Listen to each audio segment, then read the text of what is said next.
Hello friends, పులగందం చూసారా? చాలా పెద్దగా ఉంది. నేను వండే విధానం అయితే చూపిస్తాను. ఈ పులగంద అనేది చిన్న ముక్కలుగా కట్ చేసుకొని జామాకుల్లో ఉడకబెట్టాను. ఉడికిన తర్వాత చిన్న చిన్న ముక్కలుగా కట్ చేసుకున్నాను. కట్ చేసుకున్న తర్వాత కొంచెం ఆయిల్ వేసి పోపు దినుసులు వేశాను.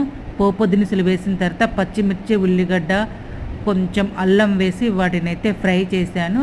అవి ఫ్రై అయిన తర్వాత కొంచెం పసుపు వేశాను. పసుపు వేసిన తర్వాత పులగంద ముక్కలు అయితే వేశాను. పులగంద ముక్కలు వేసుకున్న తర్వాత కొంచెం కారం, కొంచెం ఉప్పు వేసుకొని 2 నిమిషాలు అయితే మగ్గనిచ్చాను.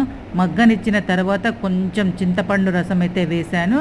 చింతపండు రసం వేసిన తర్వాత ఒక 15 నిమిషాలు ఉంచుకొని కొంచెం కొత్తిమీర గరం మసాలా అయితే వేసుకున్నాను. మీరు ఎలా వండుతారో కామెంట్ చేయండి. ఈ వీడియో నచ్చితే మాత్రం తప్పకుండా సబ్స్క్రైబ్ చేయండి.